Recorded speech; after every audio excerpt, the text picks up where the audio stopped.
And welcome, Brian. He's joining us today for the first time. For some counselors who haven't met, won't have met him. So we'll be able to introduce him. Oh, here she comes. Oh, I'll give Brian an introduction when we get to planning. Okay, so we're all back. If you are ready to, we can report out. Report from closed session, please. So Mayor McPhail reported out at 11:04 a.m. that direction was given to staff regarding an identifiable individual and items related to solicitor-client privilege, and that council received the IT audit report. Okay, you're going to do that in one motion? Yes. Okay, we have a mover and seconder for that. Moved by Leatham and seconded by Taille. Any more discussion? All in favor? And that is carried. Certainly a welcome out to all of those that are joining us on Facebook this morning. Our next item is a disclosure of pecuniary interest. We won't have any disclosure. Seeing none, we will turn the page. And our first delegation, good morning, Nancy. Good morning, Mayor. I think this is your first trip to West Elgin. Unfortunately, it's on Zoom because we would be very happy to come down and show you around at your convenience any time that you would like. So with that, we will turn this over. Nancy is the manager of planning for Elgin County, and the floor is yours. I believe you have a slideshow that you wish to take us through. Yes, thank you very much.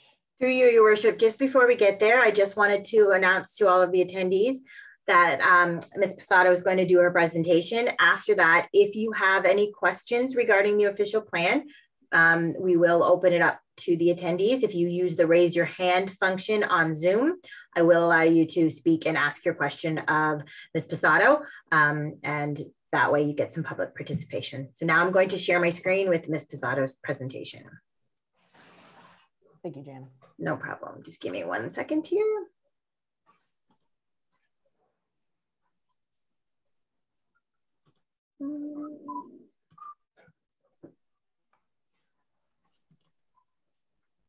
Okay. Great. So thank you very much, Mayor McPhail and members of West Elgin Council, and thank you for allowing me to speak today. My name, as mentioned, is Nancy Posado, and I'm the manager of planning for the County of Elgin. I'm going to provide some background and a brief overview of the official plan review process for the County of Elgin. Afterwards, please feel free to ask any questions and seek any clarification or provide your comments if possible. So next slide. So first, some background. Elgin County is comprised of 7 local partner municipalities, and I won't name them all off, but of course the municipality of West Elgin is part of that list. As of the most recent census for 2016, the population of Elgin County is 50,069 people. We are predominantly comprised of agricultural lands, but also include rural and urban settlements, 85 kilometers of Lake Erie shoreline, and significant natural heritage. Next slide. So what is an official plan? In basic terms, it's a document to guide development and growth. It's considered to be a roadmap for how a municipality wants to develop over the next 20 to 30 years. It's also a legal document that is required under the provisions of the Planning Act. All municipalities, regions, and counties have an official plan and are required to have an official plan. Elgin County's first official plan was actually only recently approved in 2013, and we didn't have one before that. Next slide. So official plans have a lot of policies related to growth and development, and those policies will impact everyone. The official plan contains policies on the protection of agriculture. It outlines criteria and policies related to new housing, employment, and retail and settlement areas. It protects natural heritage features and their functions, and it plans for county roads and other infrastructure that are necessary. Next slide. So as per the Planning Act and the provincial policy statement, an official plan is required to be updated every 5 years. This ensures it reflects the changing needs of the communities, as well as ensuring that it meets all new and relevant planning legislation, like this most recent change to the provincial policy statement.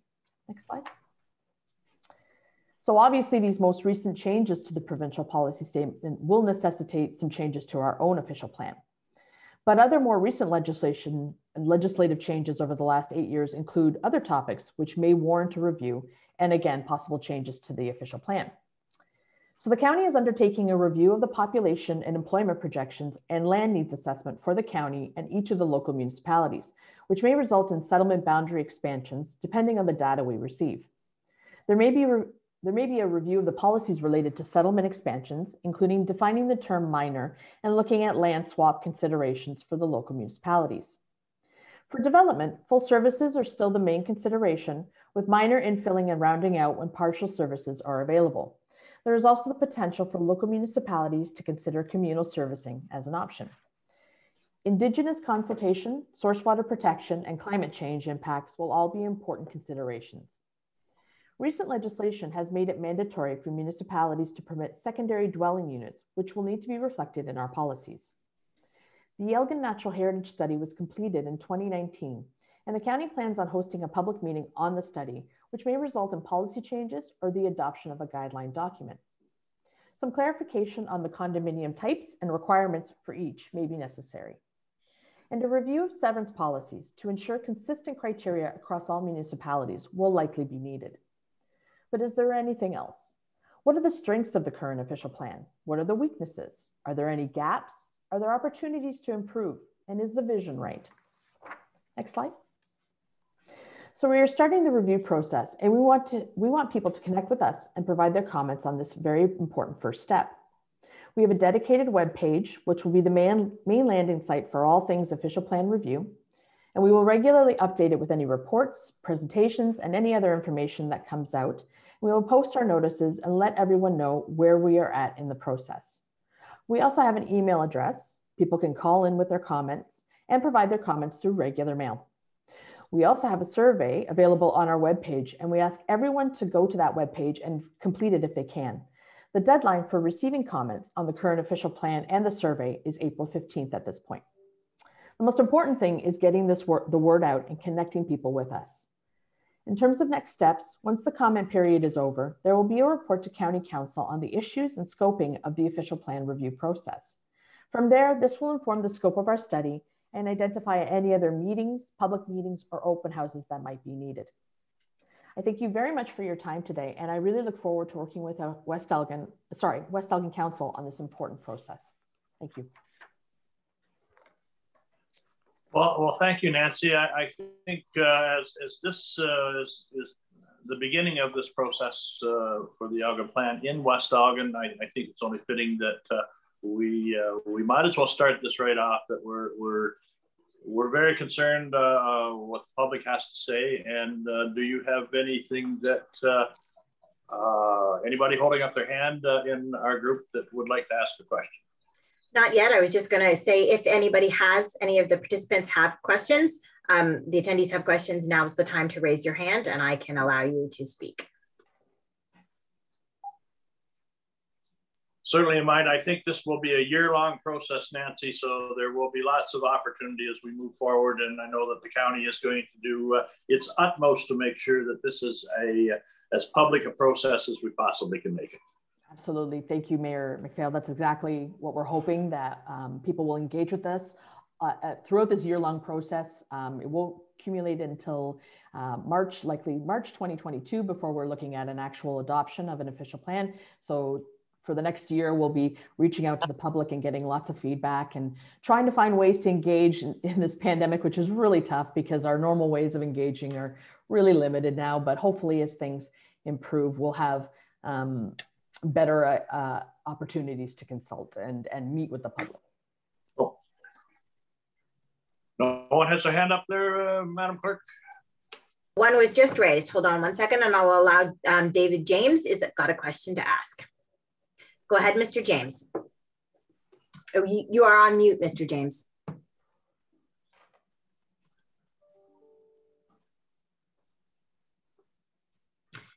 There we go. Yeah, question for Nancy. Public participation. Has any thought been given as yet as to locations for public participation meetings? Will there be meetings in the western end of the county that we will be able to attend? Through your worship, we actually haven't decided yet on what those will look like or where they will be located, but that's definitely something. We have a consultation strategy that we're working on right now, which hopefully will also identify the locations of things like this, but I would very much like to ensure that, for instance, public open houses, we could have them in 3 or 4 different municipalities, centrally located, obviously, for people in the west, central, east, that kind of thing. But that's all feedback that we'd love to receive as well. So we'll definitely make a note and ensure that that's included in the consultation strategy. Are there any other questions from the attendees? Just use the raise your hand function and I will allow you to talk.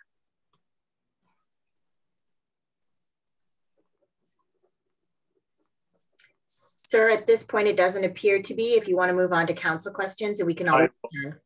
I will do that. I will now refer to council if they have anything that they would initially like to relay to Nancy. This is your opportunity.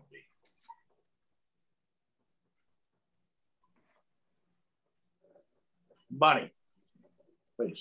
Councillor Rowe. Thank you, through the chair. Hi, Nancy. This is not a question directly to you about the official plan for the county, but I hope that you can answer it. So as you know, we're working on our official plan as well at the same time. And I understand that the process now is that the county will be the approval body for our official plan, as opposed to the province. So I just wondered how that part of the process might look to the county.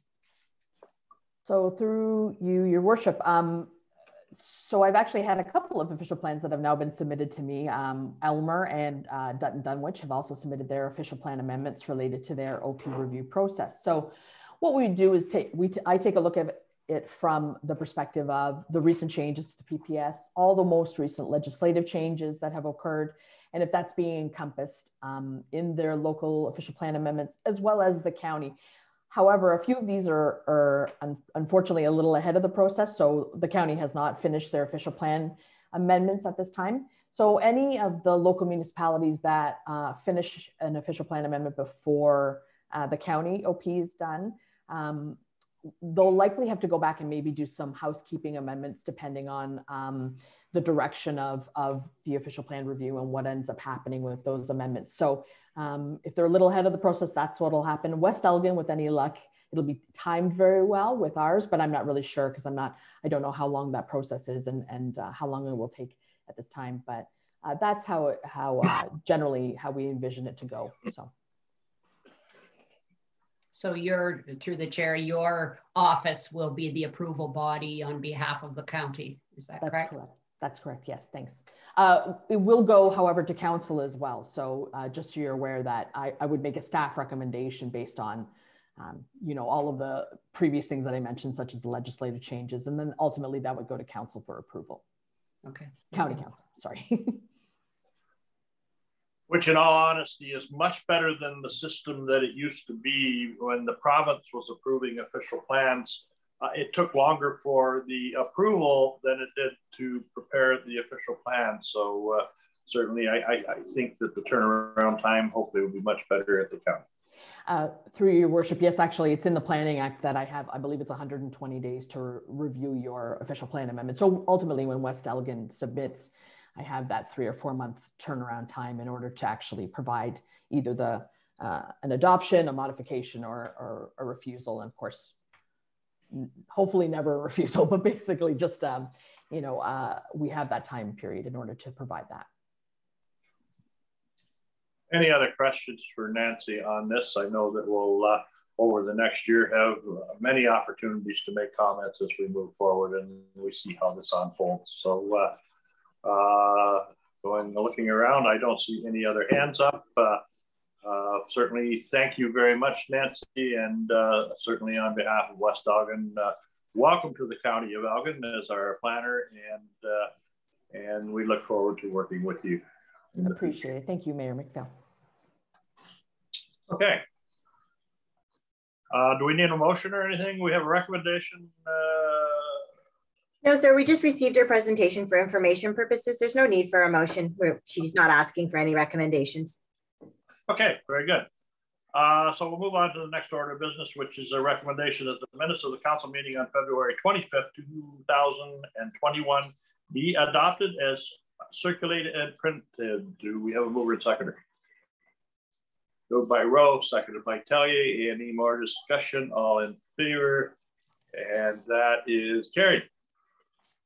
Any business arising from those minutes? Seeing none, we will move on to staff reports. I see we have a contingent from Aqua in the meeting with us. There's Susan. Good morning, Susan. Good morning, Sam. Good morning. Morning, Your Worship. All right, we'll turn this portion of the meeting over to you. Alrighty, is there one that I need to go first? Well, I think on our agenda we have the West Elgin distribution system first up. Yeah, the annual report, Sam. The recommendation for the annual report. Okay. So we have the Section 11 annual report. This is a report that just kind of gives a general overview of the distribution system.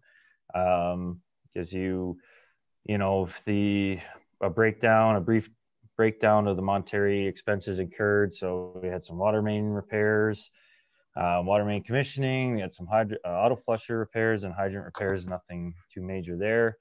And then it goes into a breakdown of the lab results. As you can see, no issues there either. Same with the chlorine residuals, things like that. Everything was good. So yeah, that's the Section 11. Do you have to make a motion for that one, Jana? We did them and the Schedule 22 summary together. That's the way we've done the last couple of years. Perfect. Okay, so then the next one is the Schedule 22. A lot of it is the same. It gets a little more into compliance issues, but luckily we had none. We had a final inspection rating from the MECP of 100%, so no non-compliances. It briefly discusses systems that the West Elgin system supplies. It gives some flow volumes, things like that. So yeah, I can answer any questions that you may have about those reports, but they're pretty straightforward. Okay, Council, questions for Sam?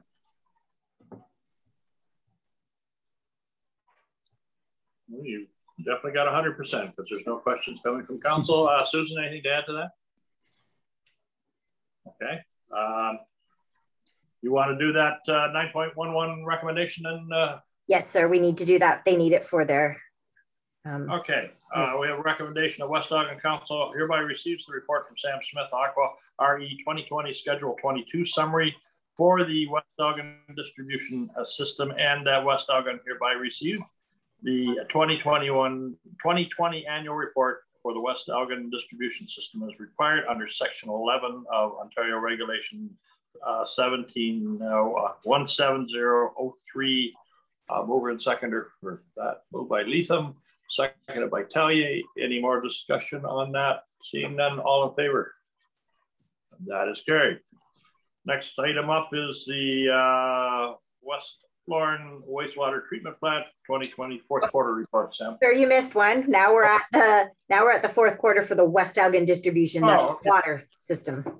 I'm in a rush here. Yeah. Okay, Sam, the fourth quarter report for the West Elgin distribution system. Alrighty, so fourth quarter, it's much of the same as always. No compliance issues or exceedances or anything like that. No inspections to report. QMS updates. We did do the external audit took place, and no non-conformances. Only one opportunity for improvement. Those are mostly administrative. Then we had a reaccreditation audit, so that's for reaccredited as the operating authority of your system. We had no non-conformances and 6 opportunities for improvement, and we were reaccredited, of course, so that's good. Sample results are all good. Chlorine residuals, THMs, everything is in line as per normal. Health and safety, we're still following strict COVID-19 pandemic protocols. Socially distancing, operators are spread well out. No non-essential contractors, things like that. As far as maintenance goes, we do have the hydrant out of service at the corner of Graham and Talbot. It has been out of service for quite some time, unfortunately. It does need to be dug up and replaced. Speaking with Mike Kalita this morning, that is scheduled for March 23rd, so that will be back into service. We did all the commissioning and everything on Angelo Drive in West Lorne, got that up and running and commissioned, and everything went well there. And other than that, it's just a lot of commissioning, a lot of things like that, and just our standard general maintenance. As far as alarms go, we did receive after hours call for brown water complaint on Graham Road. After speaking with the resident, she informed us of the brown water in the house. We spoke with the operator. We mentioned that the blow off at Graham Road north of the residence had been operated that day. We went out after flushing in the house and everything like that. It all became clear with a good chlorine residual. So that was kind of a non-issue and was handled all right. And again, that was our only community complaint as well. And we did receive a call from the fire department to pump out the water on a hydrant that was used. So we always appreciate those calls, especially when it gets into the cold months. So that is the distribution report. Questions for Sam on that? Seeing none, I do have a resolution here. Recommend that West Elgin Council hereby receives the report from Sam Smith, Aqua RE Water, West Elgin Distribution System 2020 fourth quarter report for information purposes. Mover and seconder. Moved by Rowe and seconded by Cameron. All in favor? And that is carried. West Lorne Wastewater. Okay, so West Lorne Wastewater, we had no compliance issues in the fourth quarter, no inspections. The assessment report flow is, the average flow was down a little bit in 2020 compared to 2019. I think it was just a drier year, not as much infiltration. All our lab results have been good. No issues there. Keep scrolling here. Health and safety, same thing as the distribution. As far as maintenance goes, not a whole lot other than our regular maintenance. Just adjustments and just learning the new intricacies of the upgraded plant, things like that. There are some alarm issues that we are having with the SCADA. We seem to have gotten that figured out. As you can see, we had quite a few call outs for communication loss with the SCADA system. We continue to work with the contractor on that, but it appears that we have that figured out, and no fourth quarter consumer complaints. Okay. Same routine. Questions on West Lorne sewage? Seeing none, I have a recommendation that West Elgin Council hereby receives the report from Sam Smith, Aqua RED West Lorne Wastewater Treatment Plant 2020 fourth quarter operations for information purposes. Mover and seconder, please. Moved by Cameron, seconded by Leatham. Any more discussion? All in favor? That is carried. Okay, we're moving right along here, Sam. Let's talk about Rodney. Okay, Rodney, we had no compliance issues, no inspections. The flow again is down slightly from 2019. Lab results are all good. Everything's moving along nicely there. As far as our lab results go, general maintenance, it is starting to pick up with troubles popping up. I did have to request a emergency emergency repair of a new pump for our wasting. It had failed, but we got that replaced and up and running. We do our regular checks of 3rd Street and Stinson Street, where we've had was known for some backups, but no issues have been found. And then just our general maintenance, which includes fighting with some of the things that are scheduled to be replaced, but we're keeping it up and running as of now. As far as alarms go, just a couple power outages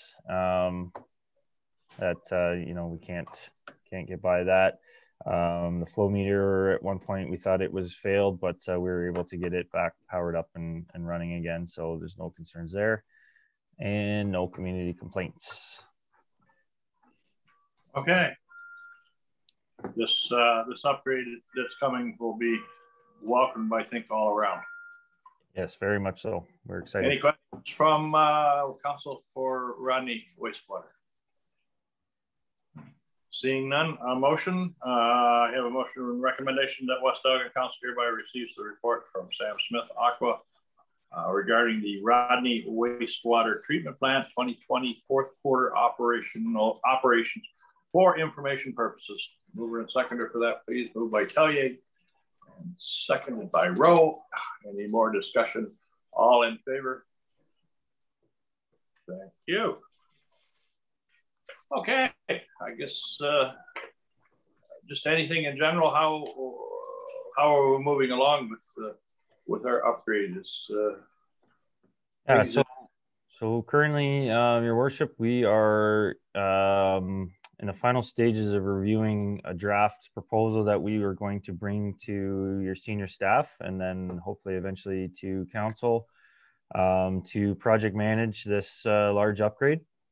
The preliminary schedule is looking like, and I'm going to push a little to pick that schedule up if I can, but the preliminary schedule is looking like the design. There's certain components of the upgrades that we're doing that do need a design engineer. So we hope to have that figured out and completed by the end of 2021, with rolling directly into procurement for of contractor services to get the work done. So the plan tentatively scheduled, without me pushing yet, is to begin construction in May of 2022. Okay. Everybody comfortable with that? Mm-hmm. Very good. Well, thank you very much, Sam and Susan, for coming to us this morning. And you have a good day. You're still on that beach, Susan. It's a good place. Yeah, it is. Okay. Well, thank you very much, guys. Thank you, Your Worship. Bye, everybody. Thank you, Your Worship. Take care. Okay, next item up is building. Jackie, how are you this morning?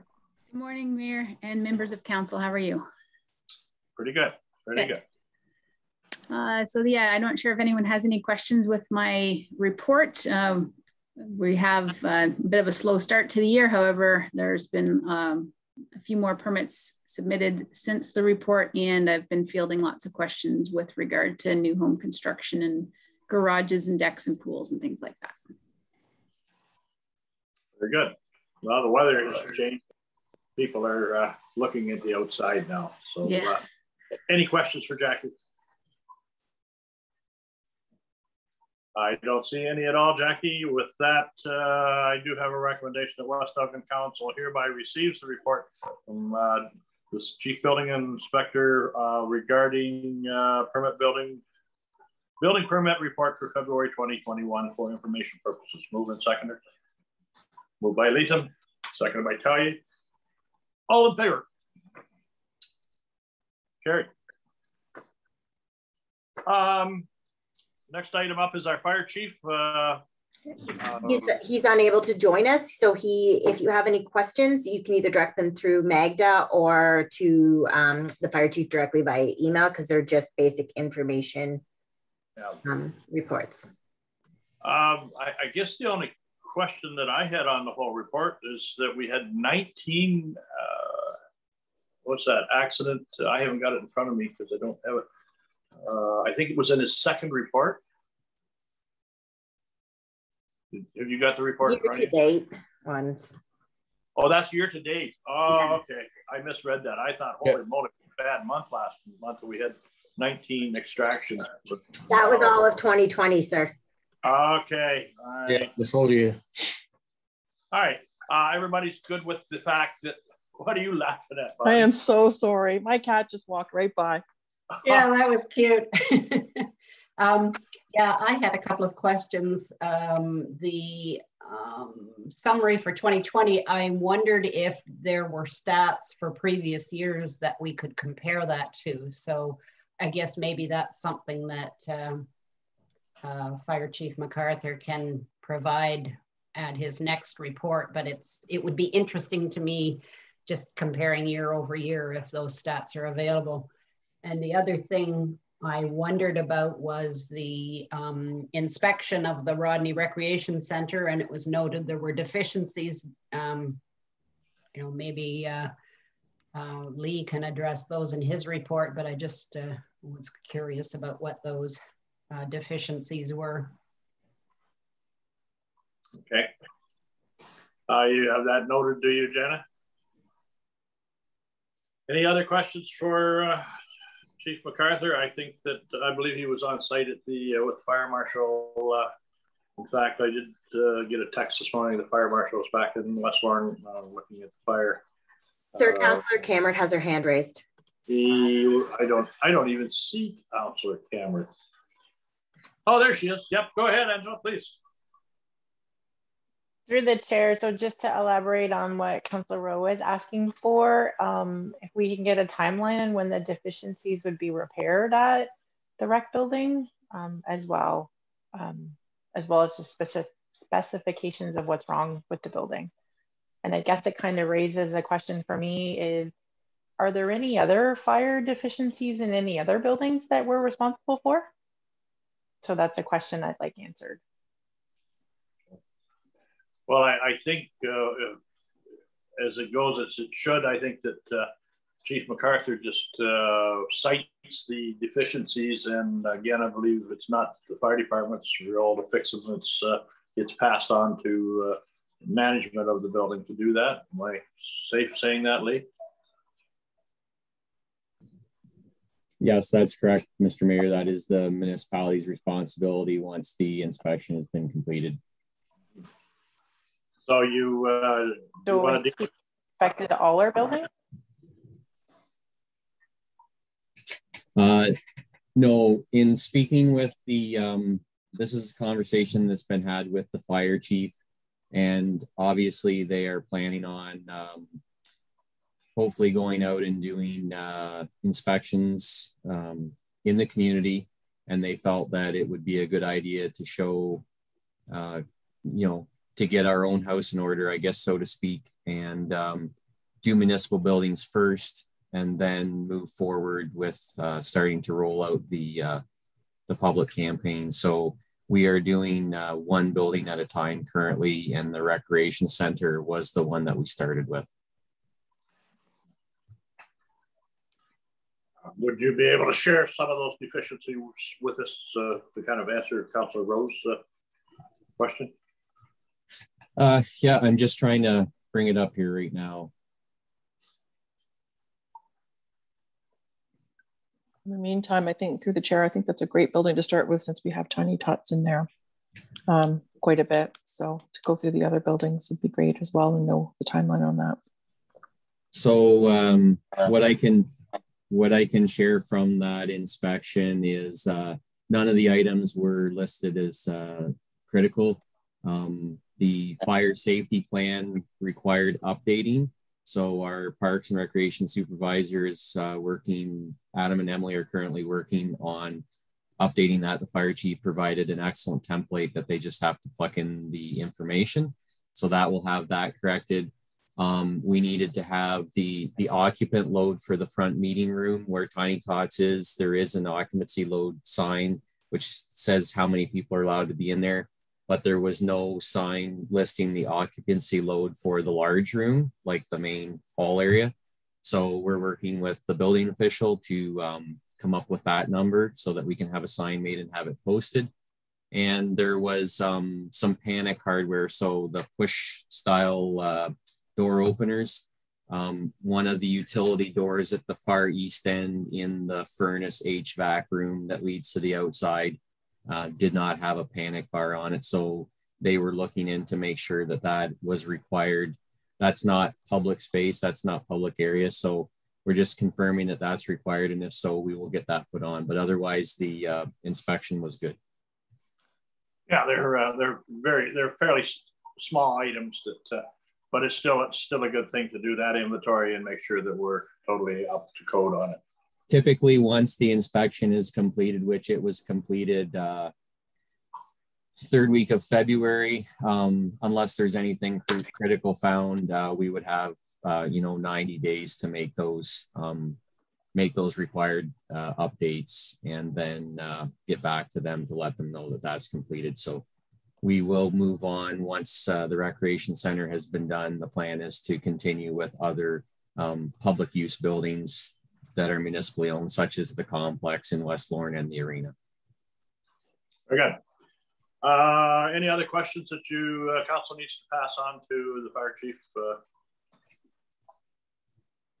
Seeing none, I have a recommendation that the West Elgin Council hereby receives the report from Jeff McArthur, Fire Chief RE, February monthly fire report for information purposes. Mover and seconder, please.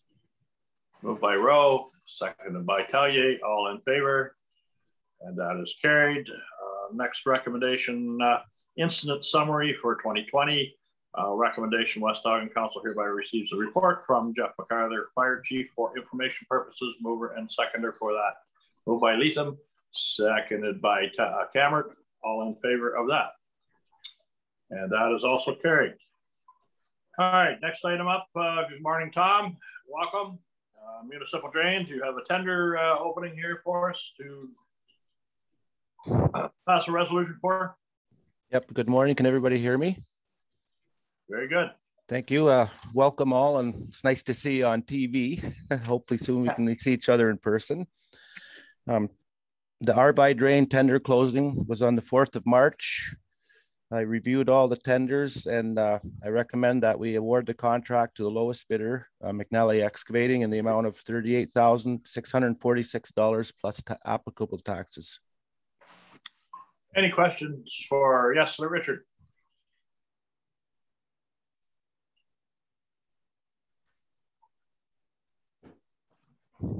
You're muted, Richard.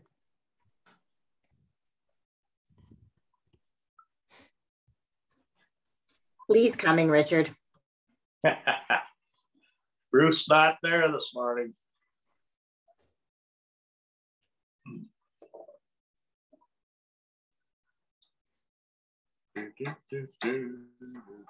Okay. All right, okay. Richard, you have a question. Okay, it was just the completion date for that tender was the 20th of December. Is that correct? Because all the others were either April or June. I mean, the starting date is the 15th and the finishing is December. That's a bit of a wide window, isn't it? It is a wide window. However, I spoke with a contractor. They're currently working on the yacht drain for me. And as soon as it's complete, hopefully by the end of this month, that's the very next project. That project should be completed before crops are put in the ground. Oh, that'd be great if they can do. Thank you. Any other questions for Tom? Yes, Jess. Just some clarification. So in the chart for the tender results, it's 38,000 and change, but in your report, it's 34. And they both say plus applicable taxes. So just clarifying which it is. It's 38,646. Okay. So then we need to alter the recommendation because you had a different amount in your recommendation. Oh, it says 34,200 plus applicable taxes recommendation. It's okay. I just thought maybe it was me not reading right. No problem. Okay. What's the total, Tom? Sorry, 38,646 plus applicable taxes. Okay. Plus taxes. So, sir, would you like me to read the recommendation? Well, yes. I got 38,000 wrote down, and then I forgot the rest of it. So go ahead. That West Elgin Council hereby receives the report from Tom Mohan, Drainage Superintendent, award RVI drain tender, and that West Elgin Council hereby awards the tender to the lowest bidder, McNally Excavating. Sorry, in the amount of $38,646 plus applicable taxes. Okay, everybody's heard the, you moving that, Bonnie, or you got a question? Bonnie's moving it, Angela's seconding it. Any more, all in favor? And that is carried. Okay, thank you, Thomas. Thank you. Mr. Mohane is going to hang around because he has some interest in a couple of the other. Okay. He can hang around all he wants. Okay, next item up is operations and community services. Do you want to speak to the Brian quote, or do you just want to read me out? Lee, is there any more information you need to add to that recommendation? No, I don't think so, unless there's any questions, Mr. Mayor. It's nice to come with a good news report for change. Any questions for Lee before I read the recommendation? Councillor Rowe? Yeah, that's a great savings. I'm assuming they provided references for their work since we haven't used them in the past. Yeah, correct. This is typically, or sorry, this is the first large municipal contract they've done on their own. Their equipment, their trucks have been subcontracted in previous years to Denmark Brines and Bothell for work in Chatham, Kent, for spreading for them. But they feel that they wanted to try this, so they do have the equipment. We've confirmed that they have the equipment. We've confirmed that they have the supply to meet our demand. We've confirmed we had them submit new lab analysis for their product to make sure that it conformed to our standards, and everything is checked out. So I think the real, like I said in the report, the savings here is the fact that the product is coming locally, which greatly reduces transportation costs. So we have it in our area, and I think it's worthwhile taking a chance and seeing how the year plays out. Mm-hmm. Other questions? Is it your intention to do spot sampling of the analysis as it's being applied? Yes, we do, Your Worship. We do that every year with all contractors, even ones that we've had in the past. We do take samples throughout the course of the season. Okay. Any other questions? Seeing none, I have a recommendation that West Elgin Council hereby receives the report from Lee Goswell, Manager of Operations and Community Services, and that West Elgin Council hereby accepts the quote submitted by Eastern Oil Field Services Limited at a cost of $79,875 plus applicable taxes for the supply and application of dust suppressant included in the 2021 municipal budget. Mover and seconder for that recommendation, moved by Leatham, and it is seconded by Cammert. All in favor? And that is carried. Next item, West Elgin Council hereby receives a report from Lee Lee Goswell, Manager of Operations Community Services, for information purposes. Do you have any questions for Lee on his report?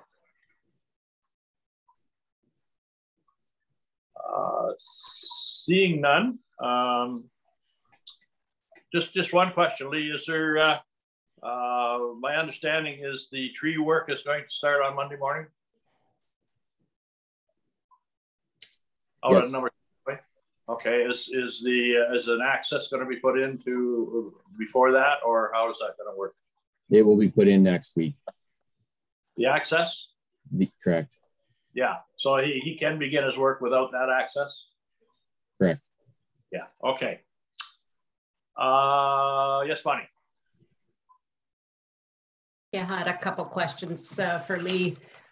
Wondering if all of the roadside Phragmites cells in our municipality have been addressed over the last couple of years. And I think I remember initially part of our Phragmites plan was to have some sort of an education strategy for private landowners. So I wondered if you'd given some thought to that. So the first part of that is, yes, we have addressed all the areas on the roadside. We have them mapped out so that we can go back to check on them to make sure that the program is effective. and we have had a very good control rate. The second part to that, the education portion of that, no, we haven't done anything specifically targeted yet for private landowners. So that's something that we can look into doing for this year. Maybe information that could be put on the website. Mm-hmm. Thank you.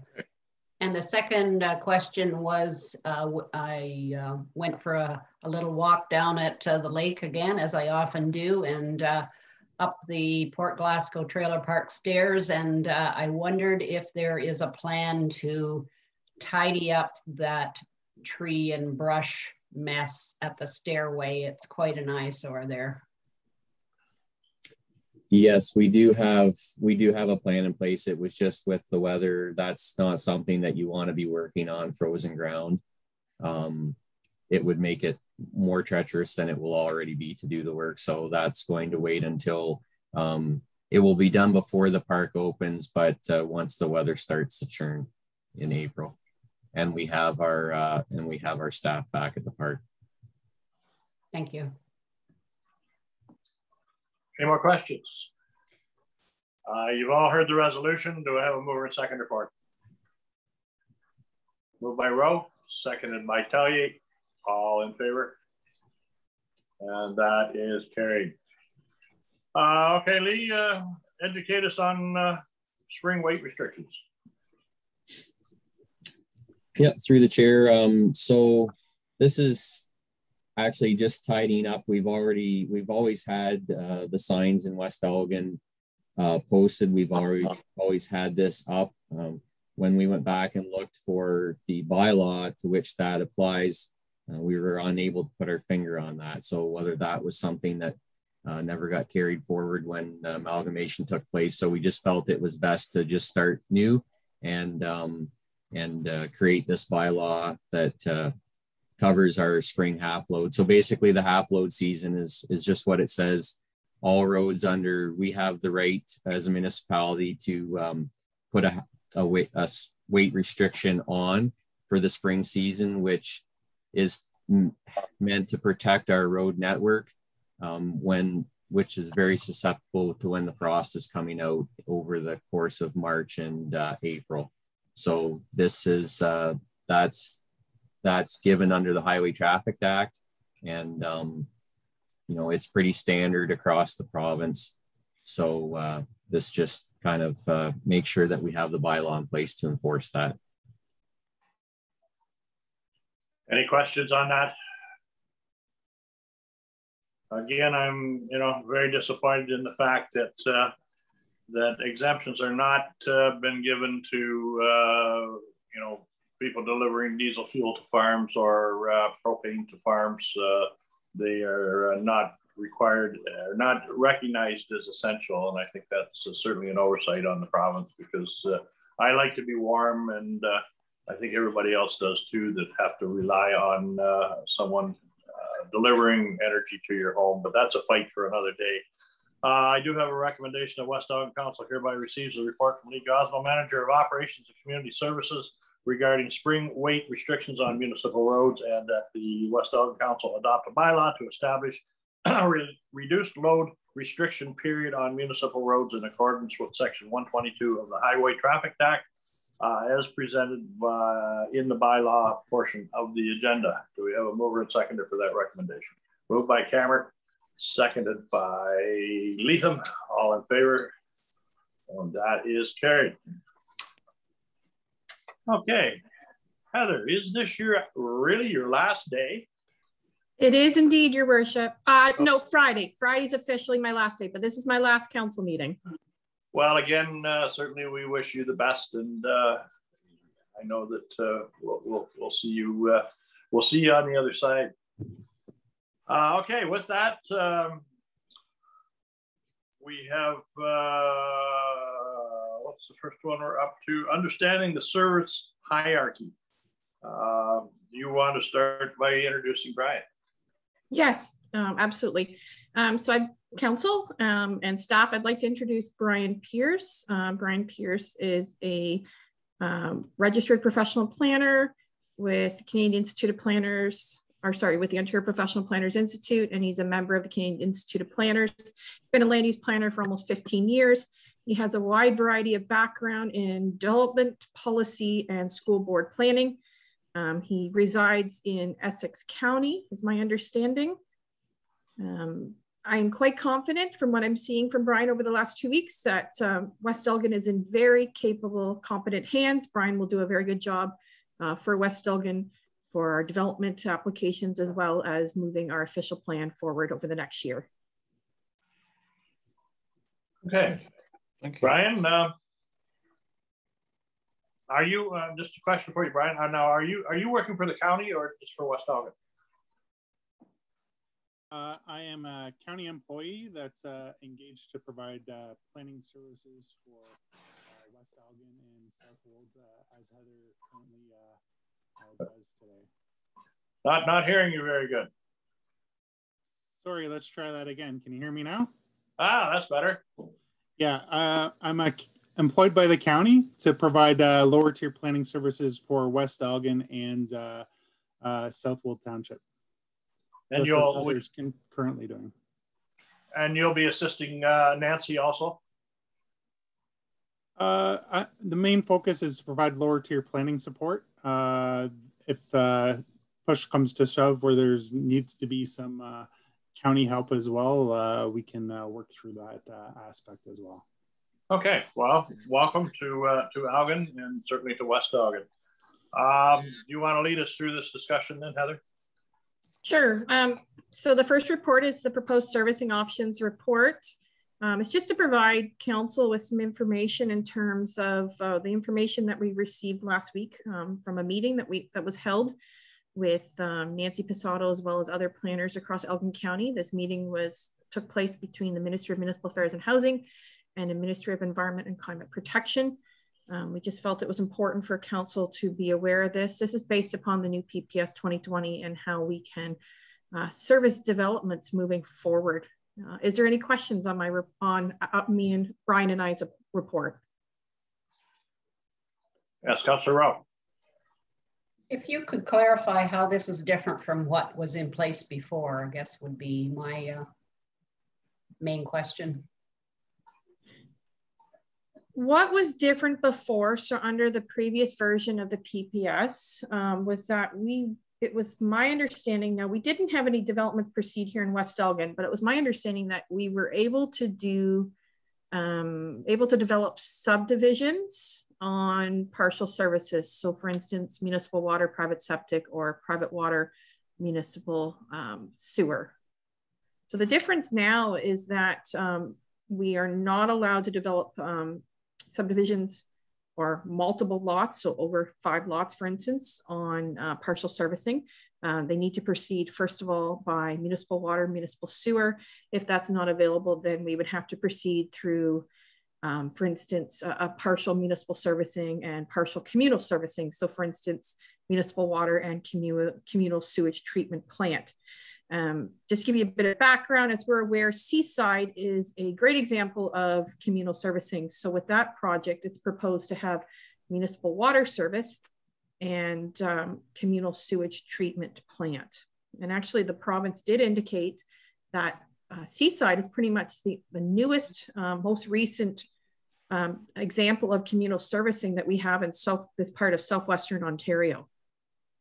As well. So we're kind of a bit of a leader in this new type of servicing that will happen for Seaside. Yes, Bonnie. So just to follow up then, with the full municipal services being the preferred option, what hoops do we have to jump through as a municipality to show that that isn't an option before we can go to the partial options?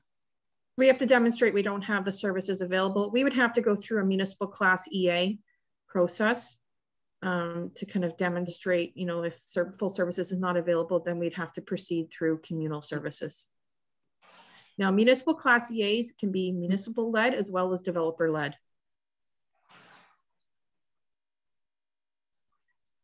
But I think it would be fairly obvious if you're 12 kilometers away from the closest sewer pipe that it's not going to work. No, that's correct. Yeah, we're looking at a communal system. Now, it's important to remember too that we are still going to be allowed to develop kind of infilling opportunities. So infilling and minor rounding out of settlement areas. In the county official plan, as well as the West Elgin official plan, we have a threshold that you can only sever no more than 4 lots. And then the fifth lot being the retained parcel.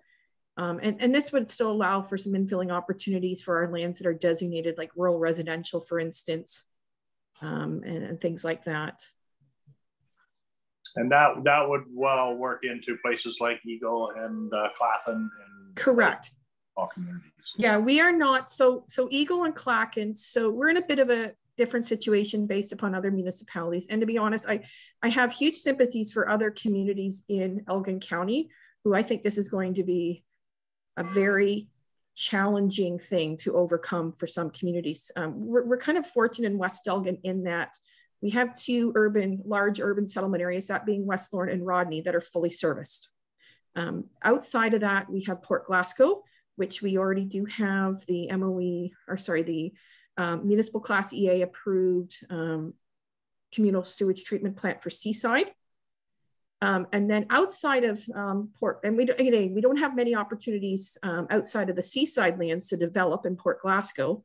Beyond that, then we get into hamlets, and hamlets are historically not seen as areas as huge growth areas for development. They're seen as areas that would allow for infilling, minor rounding out, a couple of severances here and there, which is the case of what happened a few years ago in Clackan on Johnson Line on the south side. There was a couple lots that we were able to create. So that won't limit us in that ability for our hamlets to still have a few lots to be severed. Yeah, and I agree with you. I think the real problems in some of the municipalities, and I'll use for example Richmond or Springfield, or yes, they're going to find this difficult, challenging to work with. So yes. Any questions on Heather's initial report here? Okay, being said, recommendation of West Elgin Council hereby receives the report from Heather James and Brian Pierce regarding the proposed servicing options for development, and that West Elgin Council hereby directs staff to circulate this report to developer consultants contacts for further understanding of the servicing hierarchy. Mover and seconder for that. Moved by Rowe, seconded by Cameron. All in favor? That is carried. Actually, Your Worship, if I may just add one thing, there is one development that may be hindered slightly, and that would be Lighthouse. I know Lighthouse is wanting to do further phases in their development, and they are a development that has proceeded with municipal water and private septic. It may pose some challenges for Lighthouse being able to continue to develop further. Okay, well, that's a battle that's somebody will have to fight on another day. Absolutely. Okay, next item up, severance report for 22003 Queensline. You want to again lead us? Well, actually, this is Brian's report, so I'm going to let Brian kind of take the lead on this severance. All right. Good afternoon, Mayor McPhail. Can you hear me all right? I hear you very well, sir. Excellent. So what we have before you is 2 proposed residential lot creations within the west side of the Rodney urban area, just to the east of the existing cemetery on Queensline there. The proposal is to sever off approximately 0.3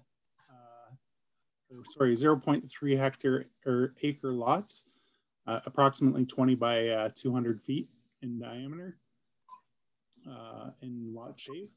And these would be on full municipal services for future development. And the intent is for the lands to go through the typical consent process where it would go to the land division committee for Elgin County to make a decision on this. And this provides the municipality an opportunity to provide comments on those severance applications.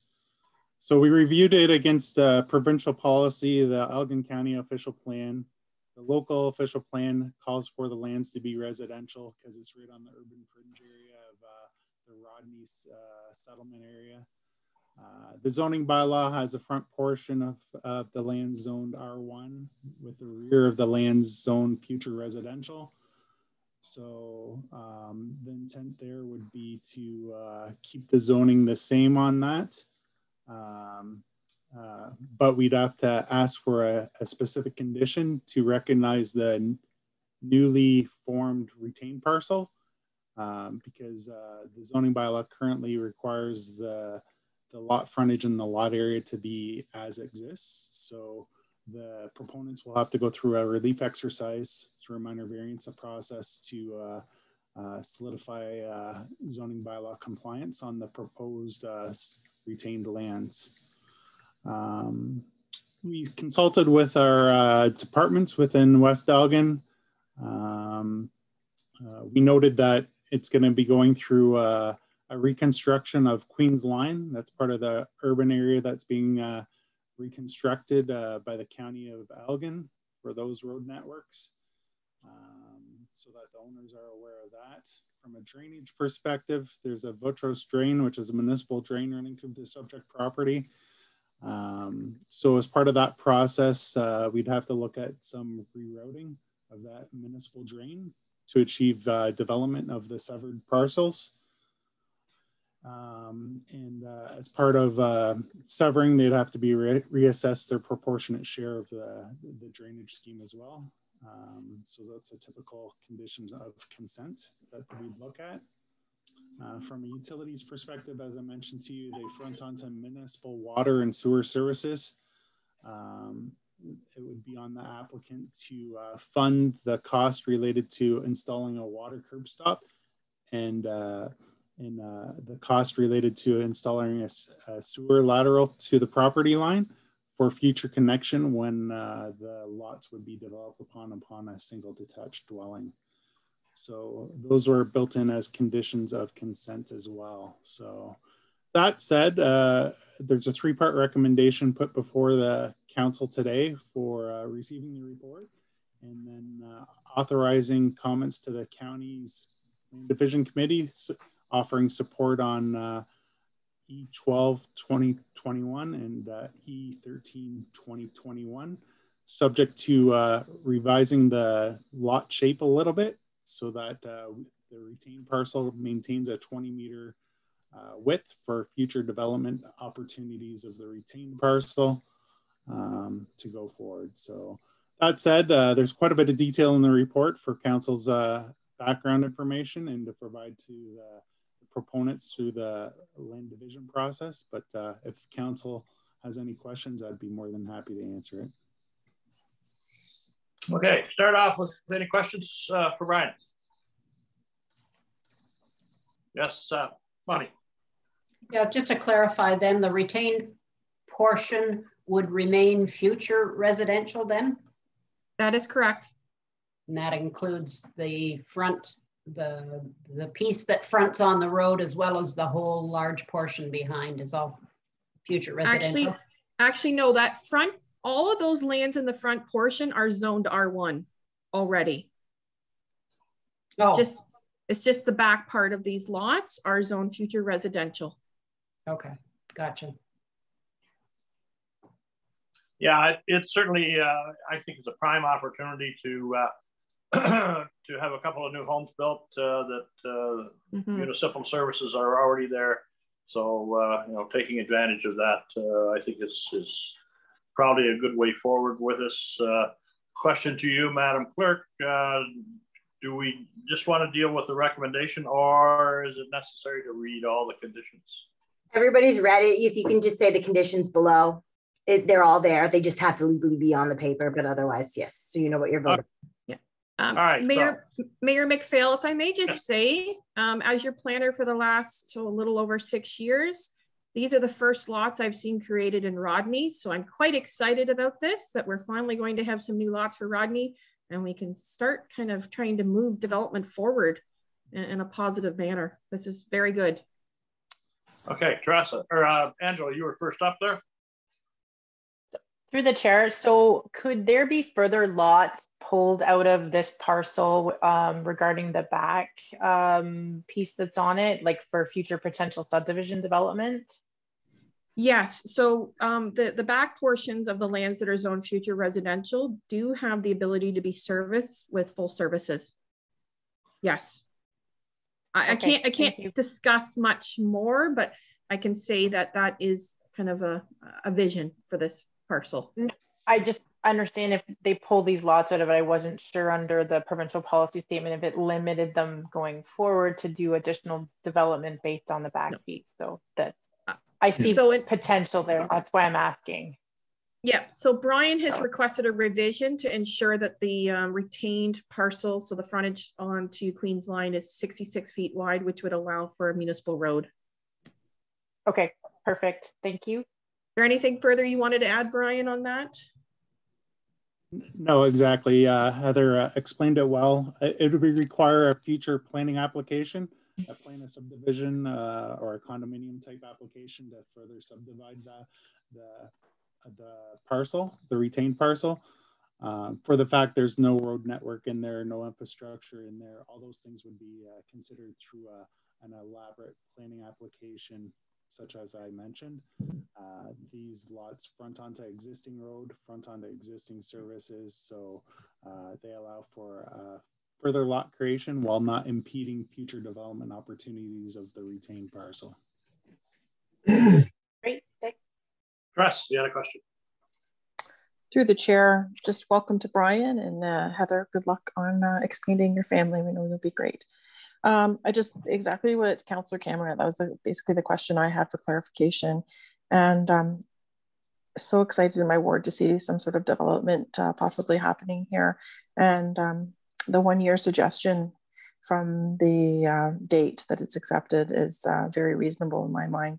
Is that the normal is the 1 year clause that we have there? Yeah, through yes, you, okay. Council, it's mandated within the Planning Act. In the Planning Act, okay, that's what I thought. I wasn't sure. Thank you.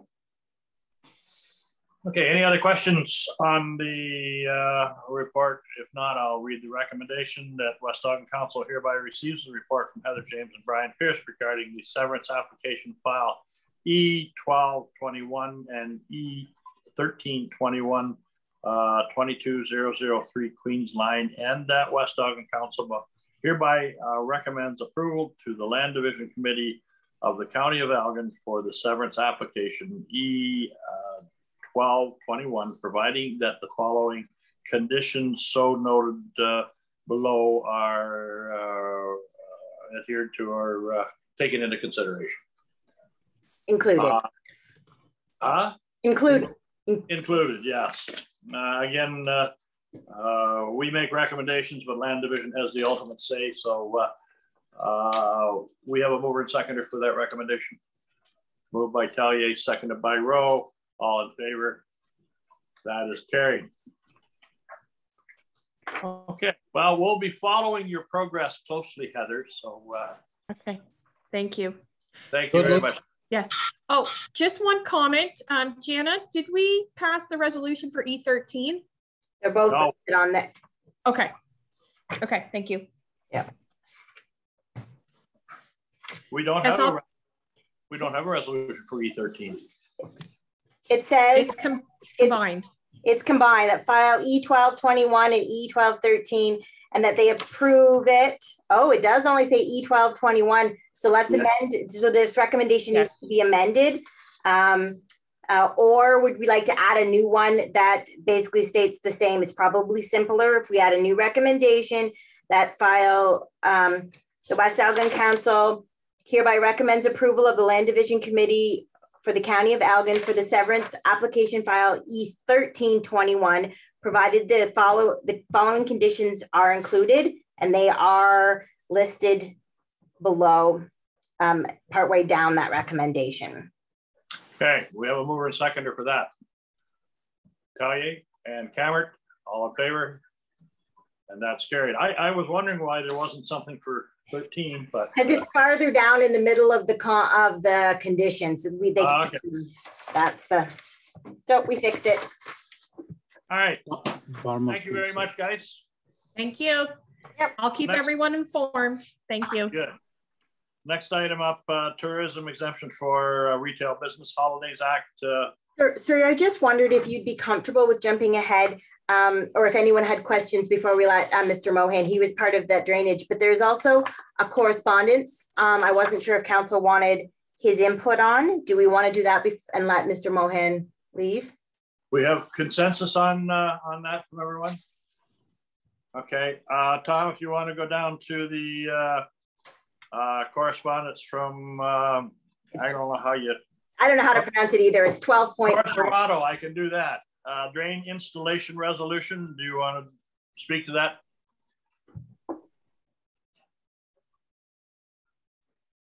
that? Yes, I believe. I don't have it in front of me right now. Jana sent me some information, and it sounds like another municipality is making a resolution that private landowners, farmers, submit as-built maps of their private drainage system to the municipalities to keep a database of that. In my opinion, that's a very good thing to have, for the simple reason that for future maintenance purposes, we can identify private infrastructure from our own municipal infrastructure. In the case of reconstruction of drains, it's valuable information. The last couple of jobs I did, I was provided that information. It helped the contractor tremendously. And I think it would be a good database to have, as long as landowners are willing to share their private information with us. Rodney? Would that be moving forward, or would we be expecting them to go back into their historical data and provide us with the drains that have been done in the past? The resolution is for moving forward because it's too hard to legislate something that's done in the past. Yeah, that makes sense. A little bit less work as well. Quite a bit less work. And I believe, sorry. Go ahead. I believe that moving forward, with modern technology and GPS, when a tiling contractor has completed a job, the as-built maps are very, very accurate. In the past, a lot of them were hand-drawn maps, and a lot of farmers lose their maps. I've actually had inquiries from landowners that were trying to solve their own private problems and wondered if we had that information on file, simply because at one time they went through the tile loan application process.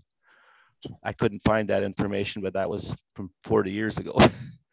So yeah, going forward with new technology, the maps will be very well done and be very easy for landowners to submit that via email rather than sending us hand-drawn sketches to keep. Okay. So your recommendation is to support this resolution. I don't think that council has any issues with that. So we'll take that into consideration when we get to correspondence. Thank you. And sir, there's been a couple of requests for a break, if at all possible, before we move on. Oh, most certainly. Most certainly. So let's take a quick little break here, and we'll see you back and finish up.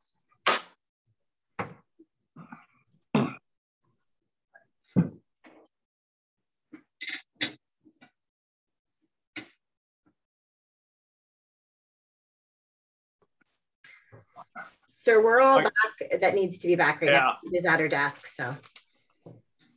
Let's carry on with the next item here, the tourist exemption to retail business. I think fairly straightforward. You all read the report. Anybody have any concerns with that? No. My only question was, do you guys want me to take the time to pursue whether other businesses want it, or let them come to us? Well, I think that, you know, I think we're fairly agreeable to do whatever we can to assist our businesses. How much work is it to put that request out there? Or there's not that many businesses that would qualify. So to me, I could, like, Marg's Variety has it already. It would be the dollar store, the dented can. I could hand deliver them, and then do basically the same idea in Westborn would be the hardware store, the consignment clothing store. There wouldn't be that many. Yes, Teresa. Through the chair, I think to make it even across the board there, I think that's just a good practice and good communication with our merchants in the area to go ahead and do that if staff time allows. Okay. Bonnie? Yeah, I noted that Jana recommended a public meeting, and I don't recall having a public meeting the last time we gave an exemption. No, we did. It's legally required. We basically, it was just it's like a public meeting for a rezoning. If anyone wants to speak, they speak. If they and they have the right to show up. We did it for Natterjacks. Okay. I literally copied and pasted the recommendation out of the Natterjack report. So okay, it was a couple of years ago though, so I had to remember. Had to remember how to do it too. So well, let's go through the proper process and certainly offer to our other businesses that we can deal with it in one motion. And at this point, we're going to have to, in order for the food mart to be able to be open for the long weekend in May, we need to move forward with this in March. We can hold another public meeting after fairly quickly if you want to do that one. That's pretty quick and standard. But I don't want to hold up the food mart because that's a big issue for them. They really want it for the May long weekend. And with the timing of having to give out notices and give timing for the meeting, I don't really have a lot of time. Well, whoever we can have ready for March 25th, if there are additional people that come online that want to be included in that meeting, or is that going to cause trouble with notice? No, I have time to get the notice out till the end of next week. So I should, my goal is I have kind of a draft idea of what I'd give to the individual businesses anyway. So hopefully I can get it out in the mail tomorrow or Monday and go from there. Okay, so this recommendation that you got in front of us here will take care of it all? Yeah, because the other part is just staff direction to move forward if anyone wants it. Okay, so with that, we have a recommendation that West Elgin Council hereby receives the report from Jana Nethercott, clerk, tourist exemption to the Retail Business Holidays Act from the Rodney Market, and that West Elgin Council hereby schedule a public meeting at 9:30 a.m. on March 25th at 2021 in respect to the proposed bylaw to exempt the Rodney Market from statutory holiday closures pursuant to the Retail Business Holidays Act, ROS 1990. Move and seconder. Moved by Tully, seconded by Leatham. All in favor? That is carried. Magda, she's back. Yes, you've got a report here. I think this is just straight information for council that we are required to produce every year. Council got any questions to Magda before I read the recommendation? Yes, Bonnie. I guess I just wanted to confirm that for 2021, the mileage won't be included. Is that correct for any travel within West Elgin? Yeah, okay, thanks. Okay, anything to add to that, Magda, before I read the recommendation?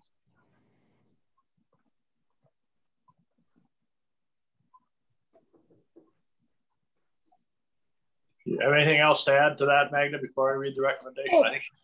Sorry. Hi, welcome back. No, this is the second report as well is basically every year we have to report council remuneration and expenses. So nothing new. Council is very familiar with the structure. No. Okay, well, the first recommendation is West Elgin Council hereby receives a report from Magda, CAO Treasurer, 2020 Council Remuneration and Expense Report for information purposes. Mover and seconder. Moved by Rowe, seconded by Leatham. All in favor? And that is carried. Takes us to our next recommendation that West Elgin Council hereby receives a report from Magda, CAO Treasurer, RE 2020 Committee Member Remuneration for information purposes. Mover and seconder. Moved by Tellier, seconded by Lethem. All in favor? And that is carried. Okay, committee and board reports, West Elgin Community Center Board of Management. Oh, sir, actually, before we get into that, Lee has, I seem to have missed the councillor announcement section on the agenda today. I'm so sorry. But Lee does have something, an urgent matter that the county has asked him to bring forward for a recommendation. So it's a staff report. So I'd like to go through there. Okay, I'll walk on deal. Lee, what's your issue? Yeah, through your worship, I spoke with the county engineer this morning, and they are the electrical consultant that's working on the Rodney reconstruction project has got back to us with some recommendations for the electric vehicle charging stations that Brian spoke to you about a while back. And I believe Jana has something that she's going to share on the screen. Essentially what the county is looking for right now is number one, does West Elgin Council support the idea of electric vehicle charging stations on street? The map that you'll see here is there were 4 proposed areas. The county engineer and myself reviewed the scope of the project area and looked at the businesses along Furnival Road through the downtown and what charging station parking would mean for those businesses. And we identified 4 areas that you'll see there. They're outlined in blue. Those are the 4 areas identified that could handle electric vehicle charging stations without impacting local businesses. Because obviously if we put electric vehicle charging stations in, those spots would be designated only for EV electric vehicles, and therefore you certainly don't want to put those spots fronting places like the post office or the variety stores, the restaurants, where people are constantly coming and going. So we looked at the whole area. You'll see there the first spot, and these spots identified could handle 2 back-to-back charging stations. So there would be 2 parking stalls for electric vehicle charging stations. So the first one is right out in front of the old Miller Motors building across from the West Elgin Mutual office. The second one is it's not along Furnival, it's actually just around the corner on Mariah Street. But that area certainly could be made to handle 2 parking spaces there. The third area is along Furnival, just north of the restaurant, so in front of the old dealership parking lot. And the fourth area we identified is actually right out in front of the old town hall. So we felt, depending on what's going to happen with that building in the future, that may be the least preferable of the spots. Number one, just, depending on what the building's being used for, obviously you're limiting parking out in front. Number two, it is the farthest spot away. We had to find a point to connect to the hydro system that would be sufficient to carry enough hydro to support the level 2 chargers. And the farther away from that point you get, obviously it becomes much more expensive to run the conduit and the wiring. So the one point that we can connect is at the corner of Mariah and Stinson Street, which is where that green line leads to. The second option was across from the entrance to the funeral home on Victoria, which is out of the frame of this picture, but it's farther away. So the cost there would be more prohibited to run from that point. So that green line indicates where the duct would run to bring hydro down to Furnival Road, and then obviously the parking locations. So what the county engineer is asking is, obviously council received notice last night that we were just given approval by the ministry for the environmental for this project. So the contractor is planning on starting the end of this month, and the downtown core section will be the first road section to be reconstructed. So obviously, if this is something that we're interested in, we want to continue to move ahead with this in short order. So what they're looking for is, do you still support this initiative? Number one. Number two, does council have any comments on the locations that Brian and I have chosen? And number three, the county is getting ready to let out their tender or to purchase charging stations for the 20 spots that they've identified at county buildings. So obviously, if we're going to take advantage of the county's tender for purchasing charging stations for this project, we need to do that sooner than later. And how many do we want to purchase at this time? Because certainly we can run these locations we've identified can all be future use. So we can run the ductwork from Stinson Street and have it run along Furnival, but not necessarily put in the pedestals with the charging stations on them. We can add them as long as that infrastructure is there, that we don't have to dig up the road after the fact. We can add those charging stations at a later date.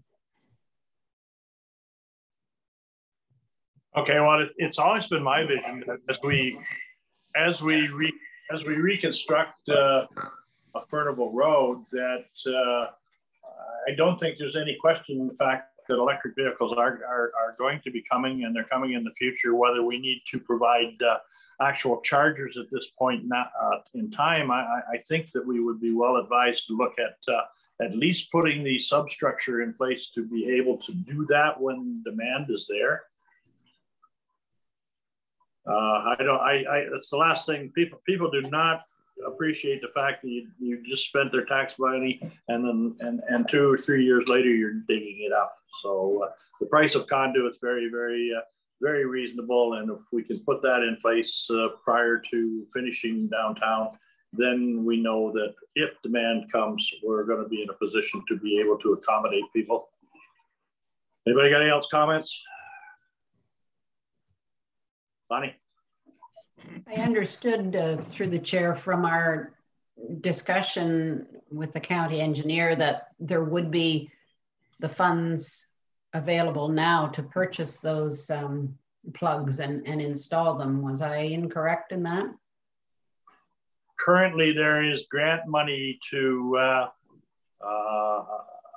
you can apply for electric vehicle charging. Yes, I understand that, but I understood that in addition, there would be funds within our contingency fund to install these. And if by chance some of the other ones that were outlined in the grant didn't go forward, we could be added there. But I think what Brian was saying, that there's probably enough room in the existing budget to put the substructure in. I'm not. Correct me if I'm wrong, Lee. I'm not so sure that we could say that there's enough money in there to actually put the chargers in also. That well, I don't. Yeah, through your worship, there certainly is not enough contingency fund built in on, as far as municipal contingency fund built into this project to put in all the infrastructure and supply charging stations for all those proposed locations. You know, to put in the infrastructure and possibly 2 chargers, but certainly at the same time, that is coming from the contingency fund for the reconstruction project as it was originally designed. So there is a possibility, if we spend that contingency on electric vehicle charging infrastructure or electric vehicle charging stations, if there is problems with the construction job itself, then that contingency money would not be there for what it was originally designed for. Richard? Yeah, I think we should go along and put the infrastructure in and leave the charging stations until as and when it's needed, or we're in a better position to be able to afford it. But obviously now's the time to put the infrastructure, the cables and that in the ground. I'm really not sure about putting one by the town hall. I think down the road in the future, that maybe that might be a busier spot. And I don't think you want to have it there with vehicles being charged up. But I go along with the other ones. I think that's a fine place, and I think we should put the infrastructure in now. Councillor Cameron has her hand raised, sir. Yes, Angela. Through the chair. So I've always asked about to put the conduit underground. I know we've never formally got prices to take the steps to put the charging station, and Mr. Gosnell just answered my question about if we use the contingency money and something happens in the construction process, then what? So if we can find money within budgetary savings, which I know we just found other budget savings today by, the tender that we received to put the conduit underground with money in the existing budget, I'm fine with it. And maybe in the future, we'll look to actually putting the charging stations in. Maybe there'll be an independent company that wants to get involved and partner with us in the future, and we'll see where that goes. But at this point, I'm not comfortable with spending that money.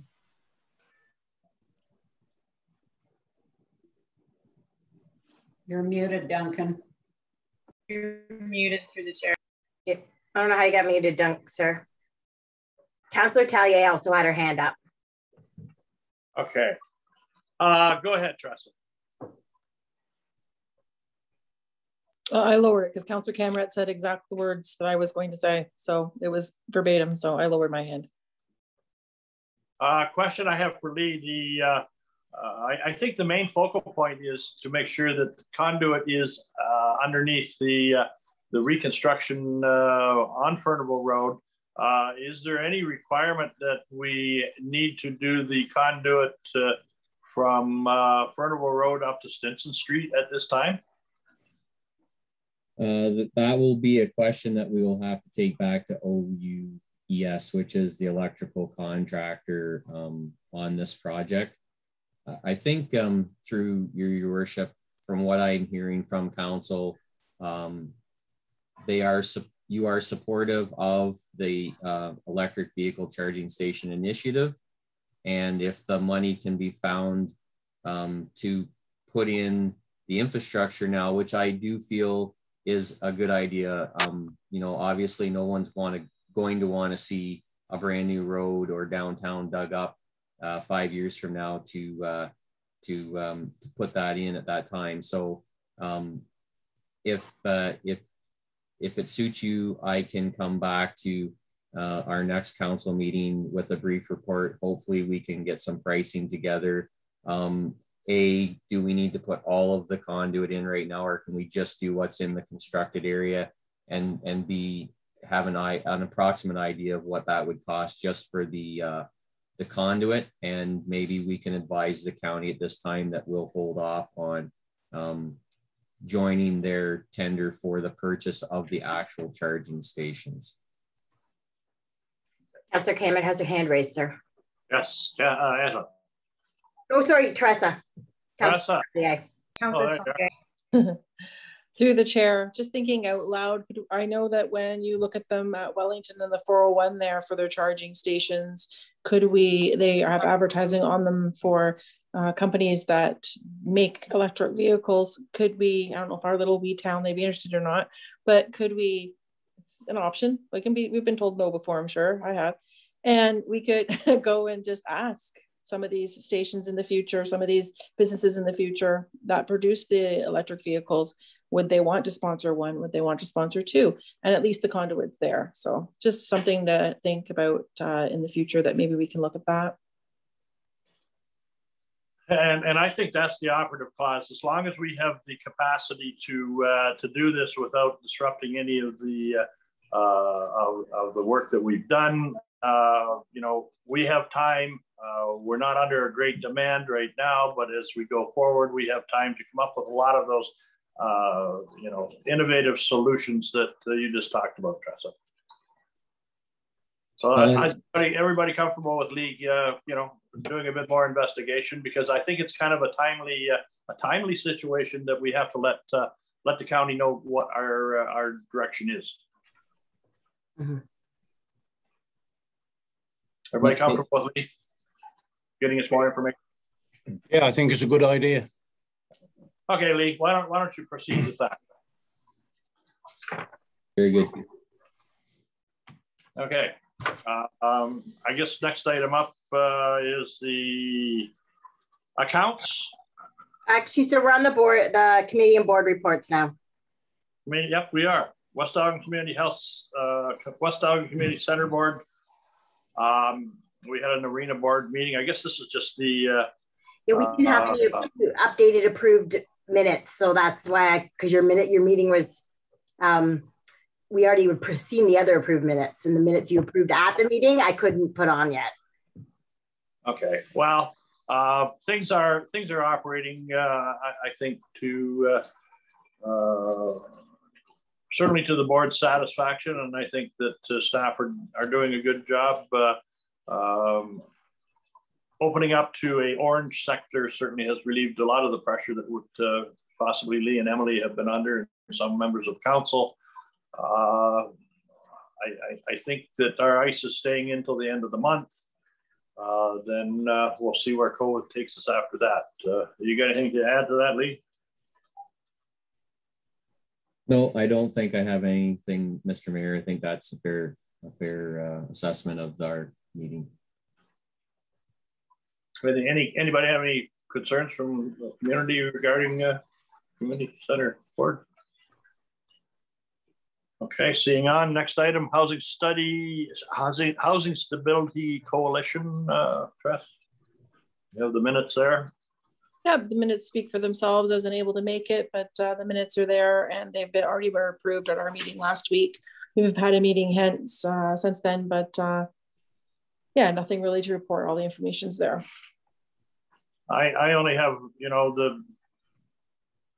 at some point in time, I guess they're asking where West Elgin and Dunwich stands on this, but I haven't had an opportunity to have a conversation with Bob, Mayor Purcell on this because, in all honesty, this is an upper tier responsibility, and I'm just wondering where we're going to fit in on the whole picture, whether we're going to be duplicating responsibilities. So I think there needs to be some jurisdictional issues sorted out on this too. Bonnie? Yeah, I noted that the social housing, it was interesting to see that the social housing wait list in Westborn and Rodney is 1 to 3 years. So that's long enough, I guess, but compared to the St. Thomas wait list of 10 years, it seems less urgent, I guess, in terms of the social housing office. I wasn't sure from looking at those minutes just what exactly the committee was stating was the important need. Is that social housing that they feel is needed, or is it more transitional and emergency housing? And it certainly is a good suggestion to ask if the 10-year review of housing could be done, or I'm not sure whether that 2018 report actually is going to reveal the same information, but if the review is 10 years old, yes, it is time to look at that again. And I did note yesterday that the province did announce some additional social service relief funding for homelessness. So I wasn't sure whether that might be something that our housing office might be able to apply to the need out here. So it can be used for shelter funding, and it can be used for rent and utility support banks. So you know, be interesting to see whether our social housing office applies for or receives any of that funding. Trust. So just to clarify, we've broken off. So we have an emergency housing coalition, which I'm on. We have long-term and traditional and transitioning. So this is the long-term and transitional, and the emergency one is the one that's going to be operating out of the Grace Anglican Church on Morden. So yeah, no, I saw the funding announcement, and I'm not sure what's happening there. They did have some funds that some grant funds that the West Elgin Community Health Center got a while ago that I believe they have to use up at the end of this month. So they have been mostly concentrating on the emergency end of that. There's not a lot of rental area, as we all know, especially if someone's on ODSP or any sort of assistance, or if they are even don't have a home and don't have an address, they can't get any assistance whatsoever. So if you don't have an address, you don't get help. So that's been a challenge as well. So that's where that stands. We meet basically, one of them meets a week for those committees, those two committees, or sometimes twice a week, depending.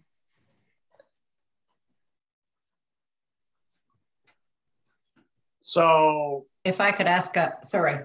Go ahead, if I could ask a follow-up question then. So I didn't quite see that there were two different housing groups that have been established now. So this, okay, so that makes a bit more sense that this particular group is looking more at interim and long-term housing needs. And I was wondering how the emergency shelter planning is going. I know that there has been a big push to find volunteers for that. Have they been able to start up the shelter? How are the volunteer bank been doing? So it took a while to get the paperwork together, to get all of our documents together. We had great help from a lawyer in St. Thomas to help us get that going.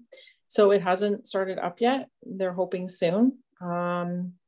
And then for the traditional housing, they're looking at in-well and all those type of resources to start up traditional or long-term housing in our area. Looking at empty lots, which, as you know, we don't have many of them going on right now. Any sort of building that would be for sale that they could apply for grants and try to get something going within the buildings that are available. Angela.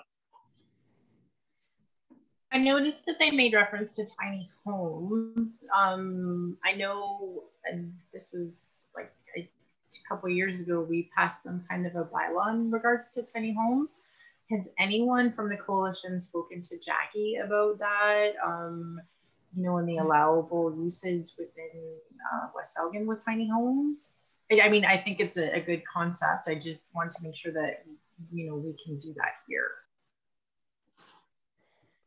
So what we had was a presentation in regards to Doug Terry's tiny homes. That was at our last meeting, but I didn't present that minutes yet because they're not approved.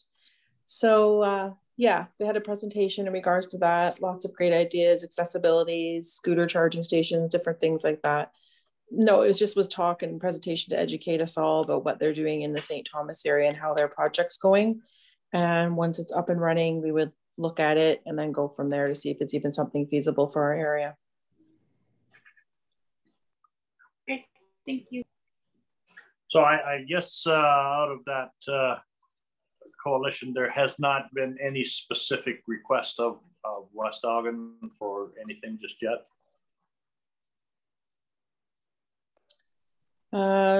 Just little things here and there, wondering about, they really feel that it should be all levels of government working on it. So just educating on that, what levels of government do what. And just the support letters if we could at any time if they needed something along those lines has more been the talk. In our plan, they're wondering if there's going to be a plan with the county at all, some sort of reach out about the homeless situation in the county, just different things like that for county and municipal basis. Well, I guess, you know, speaking from the county's perspective in the areas of responsibility that has been handed over to the city of St. Thomas as the municipal lead on those type of issues.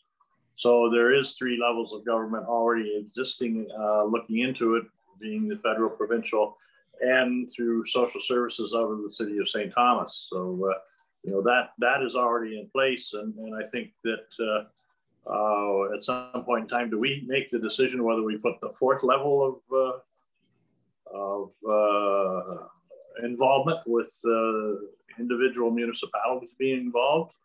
That's a decision at some point in time that we'll have to make, because we are contributing to the county level that is currently paying for these social services out of St. Thomas. So, decisions to come down the road. Any other questions for Teresa on that issue? Seeing none, council reports from committees. Anybody got a committee that they would like to update council on? Seeing none, we can go to accounts that the mayor, I guess you all had your questions answered. No outstanding questions or nothing additional. That being said, I will read a recommendation that the mayor and treasurer are hereby authorized to sign payment voucher number 3 amounting to $294,295.63 in settlement of general road, water, and arena accounts. Again, the question, Magna, we got the money. She's nodding her head, which is a good thing. Mover and seconder for that recommendation. Moved by Rowe, seconded by Cammert. All in favor? And that is carried. Correspondence, Province of Ontario, consultation with Municipal Code of Conduct. I'm kind of reading in that, Janet, that there are municipalities that don't have a code of conduct in place yet. There are even some in our own county, sir. Okay, so I think they're just going back and saying, oh yeah, you were supposed to do this a long time ago. All in all, I think that we have a recent code of conduct, and I think that we're in pretty good shape. So yeah, and we're ahead of some of them. We have all of our policies in place. We have good harassment policies and steps to take, that even if there's an issue between a councillor and a staff, the steps to go, how to deal with it. We are more than up to date in all of that. Well, that's kudos to our staff for getting that done. Anything else on that?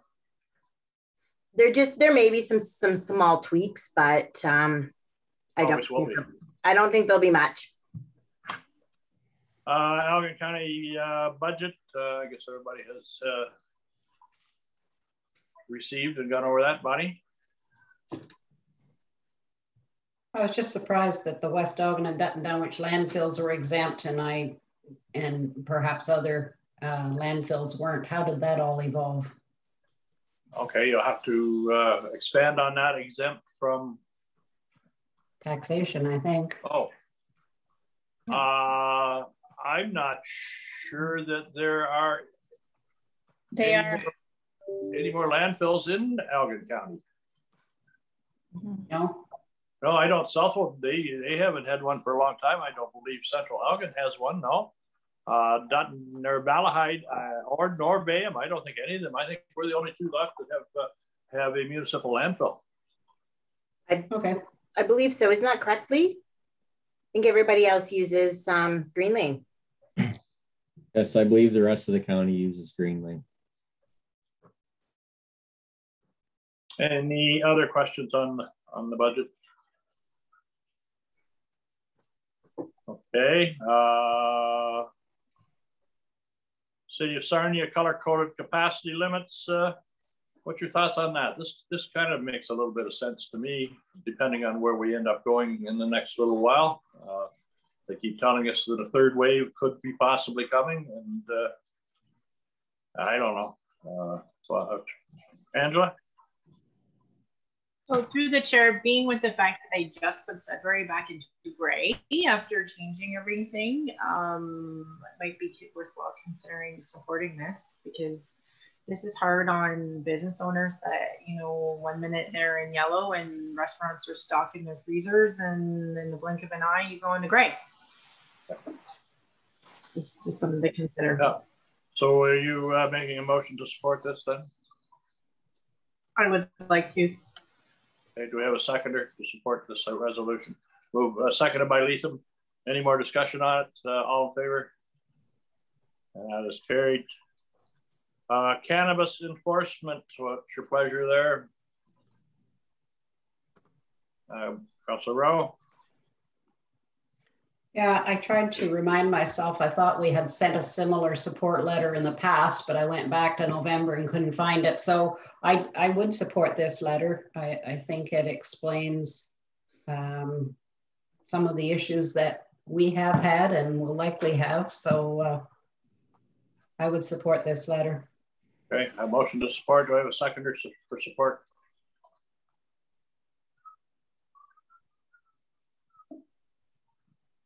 Looking for another hand. Angela, you'll second us? Okay, we got it moved and seconded. All in favor of this?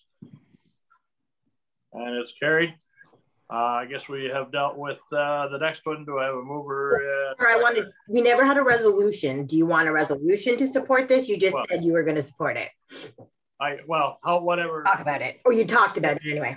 Yeah, whatever you would prefer, Madam Clerk. If you would prefer a resolution or I would prefer a resolution. If that's what if that's what council's wish is to support this, I'd prefer a resolution to send out. That's usually how they're done. Mover and seconder for that drainage, moved by Rowe, seconded by Leeson. All in favor, and that is carried. Ontario Fire Marshal, I guess it's the province catching up to their decision and letting us know what's going to happen. Probably more information than anything. I don't think that there's any, we're not going to be changing direction of provincial policy, Bonnie. Well, I was just wanting to clarify through the chair, does that, I think there was a map there, does that show that London is a potential regional training center? That's the way I took it. That's the way it looks like, yes. Yeah. And I do know they have a fire, one of their fire halls actually on close to the highway 402. It actually has a designated training site where you can run up and down the building and do all of that there, where they light it on fire regularly. So. Right. Be quite convenient for our firefighters to attend. Yeah. Any more discussion on that? Seeing none, request from Juice Connects for a letter of support to make application to federal broadband fund. Mover and seconder. Will you move it, Bonnie? Yes, I would support that. Did they give any indication of what they were applying for or where they were applying for? I did have a conversation with him. It is looking to enhance the system in West Elgin from, I think, the Chatham-Kent border to Largy. Largy? Yeah, south to the lake. So it's quite in Dunwich. Oh, and so over by me, Bonnie.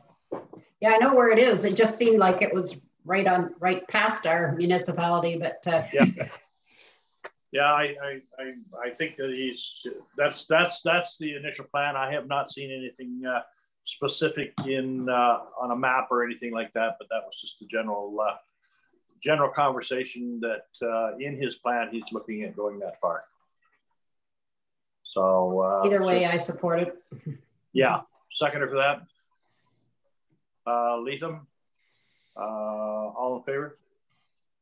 That is carried. So you'll put a letter of support together for that, Jan. Certainly. I'll just use the template that North Frontenac sent us and replace. Yeah. Well, you certainly both North Frontenac and Juice have done work in West Elgin, and it's worked out well for us. Next item up is the Westborn Optimus request to redirect community grant. Anybody have an issue with the redirection, Bonnie? Well, I wondered whether a smaller amount might be reasonable.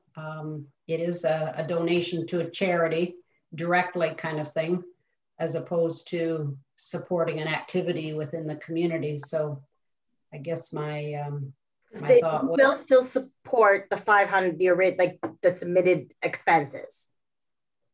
Because there will be some expenses submitted. They're estimating the 500, so those are still going to be paid for. So it's the extra 1,000 is what I guess they're wanting to know about.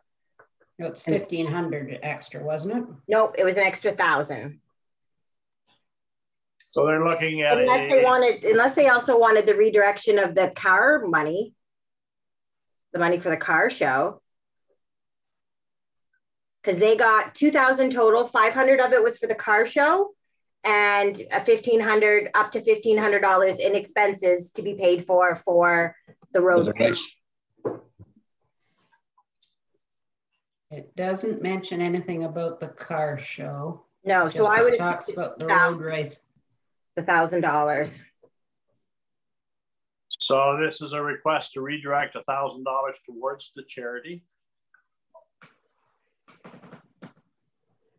To let them consider that a donation for the road race as a cash donation that they could redirect as part of their charitable funds. What's your pleasure? And it doesn't, you can pick your amount that you want, because they're not asking for the whole amount. They realize they're going to have expenses, but that was what we had awarded them, was that amount. Jenna, do you want to clarify to council, is that direct contribution to the charity or contribution to Optimus Club, through Optimus Club to charity?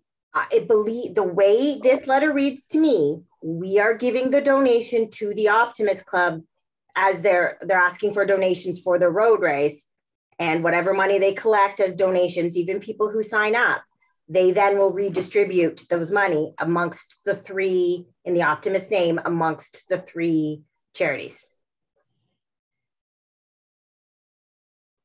Because normally their registration fee gets whatever's left over. That's how they donate the money. Since it's free registration, everybody's donating, and it looks like they want us to take the extra money that we would have used to pay for shirts to redirect to the 3 charities. And Councillor Tellier has her hand up, sir. Yeah. Dress. Through the chair. I have no problem donating to charities, but the point of having our council monies, grants, these grants, they're to go to people within our municipality. I don't think any of these charities are in their municipality. So I don't know, just in my mind, it should be used within the municipality, but maybe I'm off base. I don't know. Maybe that's not a charitable thing for me to think, but I don't know. I just always thought our grants were for the people and the residents are here, that is part of our budget, and that's who should be using it. Am I reading the letter wrong, or? No, and I just want to clarify. It says, we are asking if you would see fit to make a donation to our road race, help us raise money for these 3 charities. So they specifically, so it will not be in our name. It will be in Optimus. Yeah. Bonnie. Yeah, I don't have a problem with them raising funds for these charities. There's a good chance children in our community will benefit from them. But I think I would prefer to donate $500 to their road race to help them raise funds. That'd be my motion. I'm kind of a mind that I don't mind assisting groups and organizations, and we have a number of service clubs here that we have assisted in the past to be able to put on these events to raise money. By saying, well, okay, here's some money to cover your costs, and oh, by the way, we'll make a donation of $1,000 to your charity. Where do we stop that when the Kiwanis Club comes along and says, we've got an event here, give me $500 and this will make it easy peasy to give us $1,000 on top of it. So I think we have to be cautious. And, so you're fine with the $500, Bonnie? Is that what you're saying? Yes. Okay. Do I have a seconder for the 500? I would go along with that too. Richard? I'll second it. Okay. We have moved and seconded. All in favor? And that is carried. I guess that's it for correspondence. Everything else not dealt with was just received and filed. Do you need a motion for anything out of that? We dealt with every single one of them. So. Okay, we're over to bylaws. Do you want me to read these out? If you just run through them at your speed, we'll be through it a lot quicker than the flight.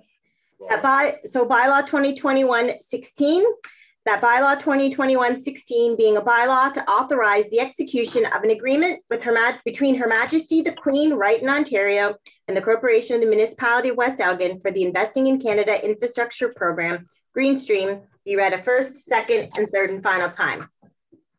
Mover and seconder. Moved by Cameron, seconded by Rowe. All in favor? And that is carried. Next item. That bylaw 2020-17 being a bylaw to authorize the execution of transfer payment agreement for the Safe Restart Agreement Phase 2 Municipal Transit Funding between Her Majesty the Queen, Right in Ontario, represented by the Minister of Transportation, and the Corporation of the Municipality of West Elgin, be read a first, second, and third and final time. Mover and seconder. Moved by Rowe. I'll move with a question. Okay. Just to clarify, Magda, this is from last fall forward into the spring. Is that the area that it's Isn't this new money? You're still okay. This is phase 2. There's 3 phases. So phase 1 was last year. This is phase 2, and then there's going to be another phase 3 grant. Okay, and I think I read that it said that it covered expenses incurred between October 2020 and March 2021. That's correct. Okay, thanks. So moved, seconded. Seconded by Taille. Any more questions? All in favor? And just a side note on that, sir, if you can come into the office this afternoon, that needs to be signed and sent off today or tomorrow. Tomorrow, I guess. It's gonna be tomorrow, okay? It can be tomorrow morning. Yeah, we just got to get it out by tomorrow. Yeah, I've got another meeting in half an hour here. Okay. Sorry. So that bylaw 2021-18 being a bylaw to establish a reduced load restriction period on municipal roads be read a first, second, third, and final time. Mover and seconder, moved by Cameron, seconded by Rowe. I guess we've had discussion on that. All in favor? And that is carried. This one is to appoint our CEMC. So you'll see that the county has hired a new fire training officer in CEMC, and this is so he can get moving on our program. We will have a meeting to meet everybody as soon as we all can get together. So it's that bylaw 2021-19 being a bylaw to appoint community emergency management coordinators or CMCs for the Corporation of the Municipality of West Elgin be read a first, second, and third and final time. Mover and seconder. Moved by Leatham, seconded by Taille. All in favor? That is carried. So our confirming bylaw, the bylaw 2021-20 being a bylaw to confirm the proceedings of the regular meeting of council held on March 11th, 2021 be read a first, second, and third and final time. Mover and seconder, Rowe and Cameron, all in favor? And that is carried. So that the council meeting of the Municipality of West Elgin hereby adjourn at 1:16 p.m. to meet again at 9:30 a.m. on March 25th, 2021, or at the call of the chair. Mover and seconder. Leatham and Taille, all in favor? And that is carried. Thank you very much. And, have a good day, and I'll have a couple more cookies before my next meeting. Bye, everybody. Bye.